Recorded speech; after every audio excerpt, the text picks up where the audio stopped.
sermon is called "Suffer My Little Children to Come Unto Me." Now, Jesus said this to his disciples when people were bringing his children. They were trying to shoo them away, and it's an appropriate text and title, because all of this, the songs we sung, "Suffer my little children to come unto me," is what heaven is. Jesus is saying, eventually, you're going to be with me in heaven. My children will be with me forever. Now, it also says that the Spirit intercedes for us. So God wants us to understand that not only are we going to suffer now, but that this suffering is going to also include the Spirit with us. Now, this talk of suffering, this past week it's been quite warm. Apex, when it's really warm like this and people are working in a warm shop that isn't cooled with all the doors open and it's hot, they bring Gatorade in so that people's electrolytes will be replaced so they won't do stupid things like run the saw over their hand and say, "Oh dear, what have I done?" They want to make sure that people don't get heat exhaustion. Anyway, on Wednesday, I sent the guys off to do some installs and repairs, and one of the guys went home at noon for dinner because he lives a few blocks from work, and he sat down in the chair in the air conditioning. He never woke up until 2 o'clock. His wife was shaking him, and he called me and said, "Peter, I'm sorry. I'm just absolutely beat. The heat is..." So at that time, the people at the hospital called and said, "The ambulance bay indoor is broken, it won't open. We have to have this fixed." So I went over and it was a broken spring. Big door, broken spring, and I said, "Well, I'm going to have to do it." So I took the helper over and we got to talking about how hot it was. And I said, "Well, let me tell you a story about how hot things are." In the Second World War, people were sent to the desert. You know, the war with Rommel and all that was going on, and you can imagine how hot it would be in a tank with that Rolls-Royce engine pumping out all that heat and the sun shining down on it, and it would just be tremendously hot. But the story I told him was about this man who would bring ships up that were sunk. That's what his job was. And he had served in the First World War, but he was 50 now, and who was going to use him? And so there was a place called Massawa, and it was on the Mediterranean Sea. And the Italians had retreated and given up. But before they gave up, before they said we surrender, they took everything in this shipyard and smashed it. They took hammers to all the machinery. They sunk the dry docks. They lined up all the ships in the harbor and sunk them. And now this guy from England was sent, and he raised one ship, and then he ended up in the hospital. He said, "This is an impossible task." So that brings us to the story of this American man who was 50, and they sent him. He was a salvage expert, and they sent him to salvage these things. And so he arrived in the mountains, and it was not bad there in April. But he drove down into this harbor, Massawa, and it just kept getting hotter and hotter, and it was a bowl that no air could get into, and the heat would get in, and all the water from the Mediterranean made it muggy and hot. And so he got people working there, and he said, in June, it was getting hot, and he wanted to know just how hot it was. So he brought out a thermometer and he held it above his head in the sun, because everybody was working in the sun. He wanted a true reading. And everybody gathered around him, and it said 149 degrees on the thermometer. 149 degrees, and that, he said, it was the last time he brought it out because everybody stopped working. He said, how can we work in this heat? And he laid it on the deck of the ship that they were working on, and it read 163. And so I explained it to this guy, and I told him this story. A ship had come in, and it had to be replaced, the steel in the front of the ship. And it had to be kneeled over, which is basically bent around, curved at the very edge. And they said, well, we got to fix this. The steel has to go back. And he says, but they smashed that machine. We can't do it. So they heated it up with a torch, and they said it's impossible to hammer that around. And so he called 2 American guys that had come with him, big strapping lads, and he said, bring the biggest hammer you have. And so they heated it with an acetylene torch so that it was red hot, and these guys wailed on it in that heat with the acetylene torch heating that up even more. And for an hour and a half, they pounded on that and bent it over. 15 feet of steel. And when they were done, the guy put this big sledgehammer on his shoulder and said, are we done here? Is there anything else you need? If not, there's real work I got to do this morning. The point was that was real work. And I was saying to this guy, the 30 degrees that we're experiencing, or the 32 degrees, would be considered cool. What a cool day it is today in Massawa. Well, the same thing, the suffering that we experience as Christians, that they experienced in the time of Rome. You see, suffering was not only Christians. Everyone suffered at that time except a few. In Rome, the major group of population was slaves. There was more slaves than there were free people in Rome. And it was common practice to use male or female, whatever slave you had for sex if you wanted it. And I thought to myself, it always bothered me, and I have no good answer for this, that though that slave woman or man who was used for sex because he owned them, what happened when they became Christians? Did God make that not happen anymore? Or was that some of the suffering that they suffered through? And I have no answer for that. I don't know. You would hope that they would stop, but you don't know. It doesn't say. Now,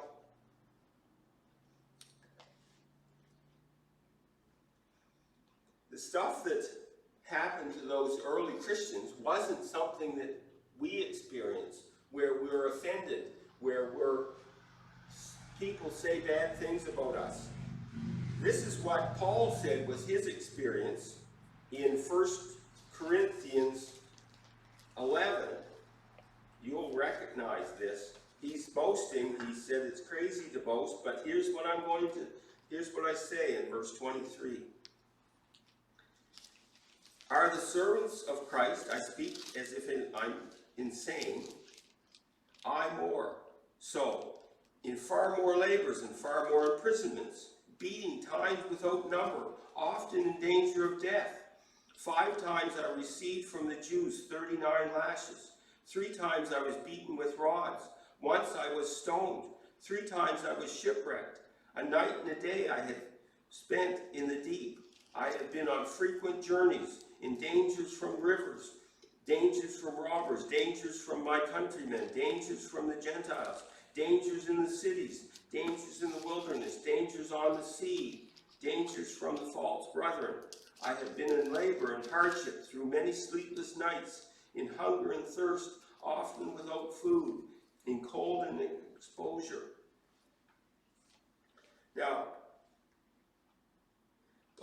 clear that these bad things were part and parcel of the fact that he was a Christian. It wasn't something that he received because of the normal routine of, as I talked to you about slaves, he wasn't a slave. He was actually quite an important man. And he wouldn't have experienced any of these things except for the fact that he was God's servant. It was directly related to it. Now, as I talked about at the start, about heaven. Now, people are interested in angels in heaven. They are. And they get a lot of it wrong. This young man who started at Apex said, I hear you're a pastor. He said, I'm interested in God, and I didn't get into his theological grounding and any of that stuff, but I told him that angels had, I had experienced times when I should have been killed, but I wasn't, and he said the same thing. And so people are very interested in heaven. Sometimes they make it up on their own, and there's books that talk about angels and how angels are with you and angels look after you, and they separate it entirely from God and his servants. They just basically, angels are real and they look after us. But they don't say that God is responsible for that. Now, so let me look at this text. Number one, let me tell you, this is pretty bad. Verse 18 says, For I consider that the suffering of this present time are not worthy to be compared with the glory that is to be revealed to us. Now, those things that we just read, 39 lashes 5 times, being beaten with rods 3 times, that's nothing to sneeze at. This is serious persecution. People even died from this persecution. In fact, it makes sense that Paul died when he was stoned, because people who did this made sure. They didn't say, well, we threw a few stones. Is he dead? We have no idea. We'll just let him go. No. I believe that he was probably killed, and God brought him back to life. And so, that's a long list of things that suffering, and he says it's not worthy to be compared to what's coming. Well, number 2, who credits the suffering of creation? I found this really interesting. I thought, this is really amazing. If you read verse 19 to 22, it says, For the anxious longing of the creation waits eagerly for the revealing of the sons of God. For the creation was subject to futility, not willingly, but because of him who subjected it, in hope that the creation itself will also be set free from its slavery to corruption into the freedom and the glory of the children of God. For we know that the whole creation groans and suffers the pains of childbirth together until now. As I read that, I thought about how people have a favorite horse. This is a wonderful horse, or a favorite dog, or a favorite, maybe it's a favorite car. They really, really like their tractor. This tractor has always served me well. They pat it on they actually give it a personality, and it's a real, instead of an inanimate thing, it's real to them. And they really enjoy that particular thing that either they've made or they've bought or they've looked after. Maybe it's their house, maybe it's just a path that they walk on. I really enjoy this. And God can very well think the same thing. It seems like this passage is saying, this is my creation, and it has to wait. I really want it fixed, but it has to wait for the sons of man to be fixed. Its healing is contingent on our own.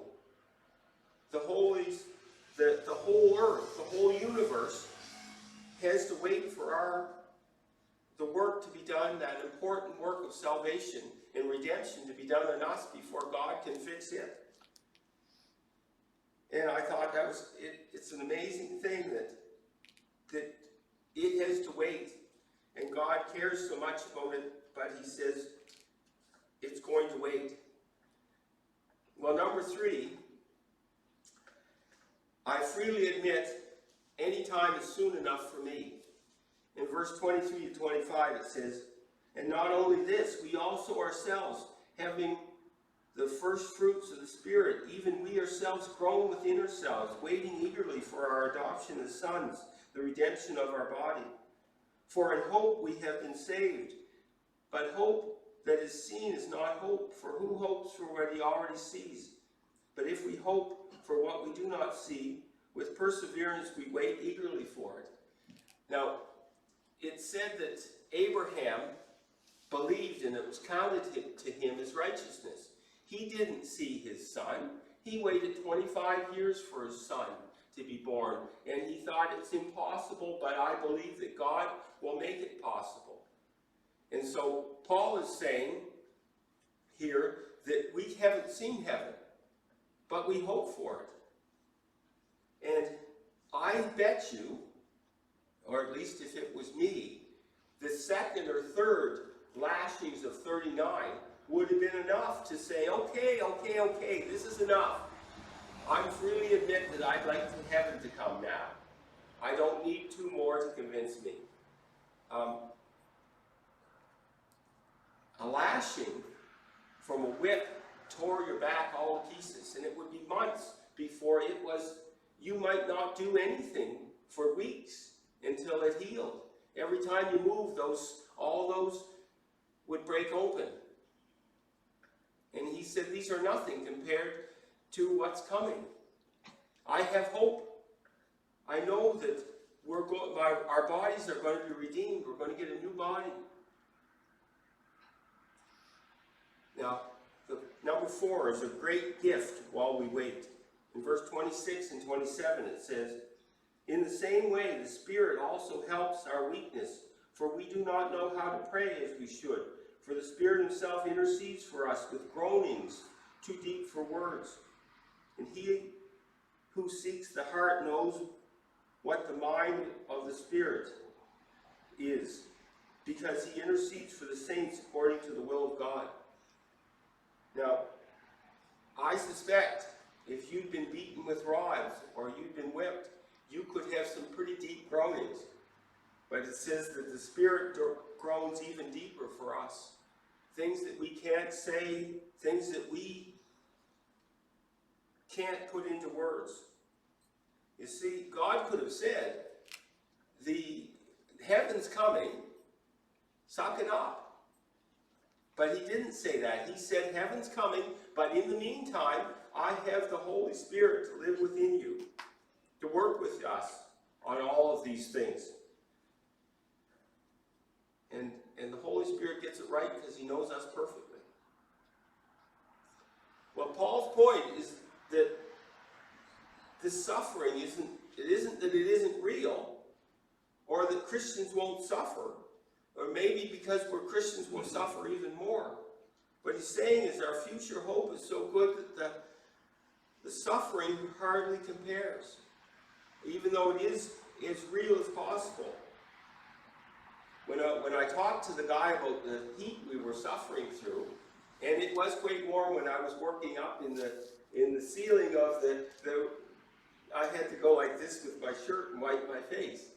And my shirt was dirty because anyway, the point was, when we were suffering through that, it hardly compared to the people who worked at Massawa. It wasn't 149 degrees in that ceiling. It was in the shade and it was probably only 30 degrees.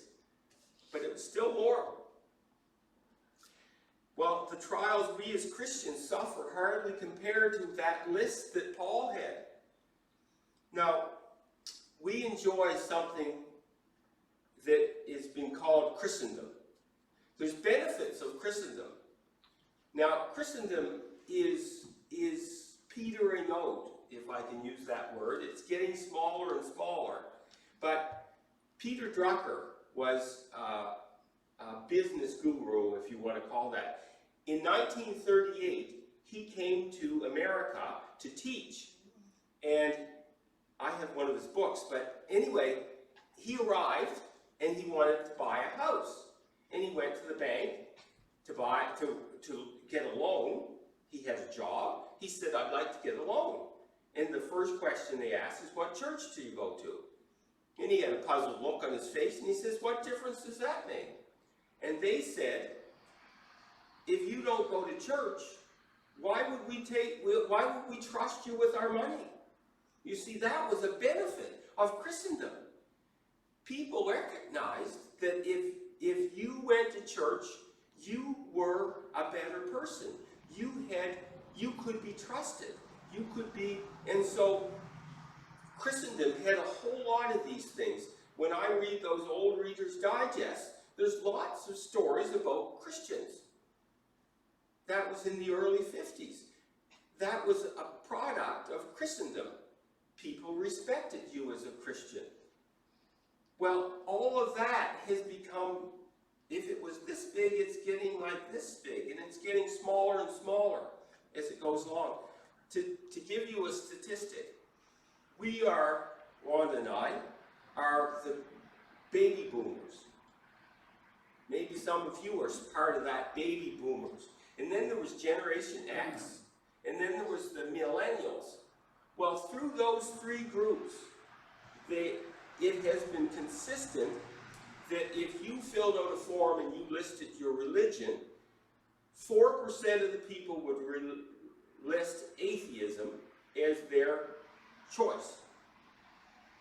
And if you asked about sexuality, 3% would list homosexual or lesbian. And so consistently for the past 60 or 50 or 60 years, that's been how it has been. Well, there's a Generation Z. Those are people from 10 to maybe 18. That's the next generation going off to university. Well, when they fill out this form, 16% mark down atheism. 12% mark down LGBTQ. That's 4 times what it has been. And you think to yourself, okay, what's going to happen to our Christendom benefits when they become 30 and 35 and 40 and they're the politicians that look after the government and the people that make laws and the judges, and what's going to happen then? Are we going to, my suspicion is we are going to be able to go quietly into the night.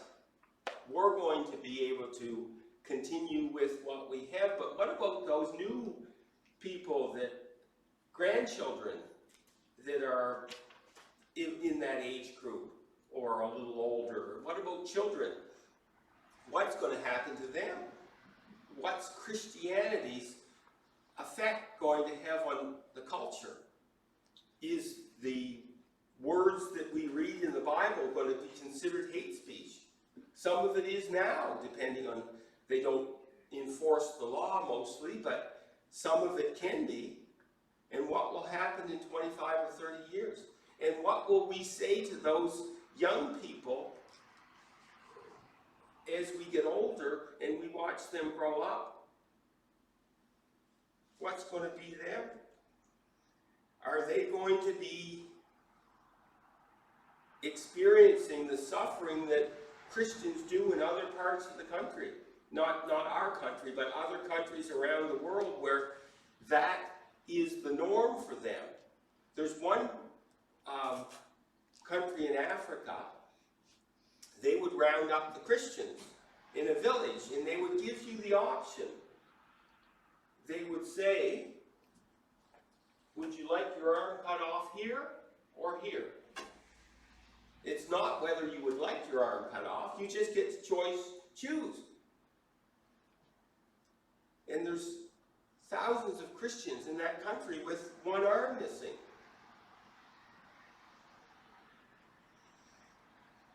Now,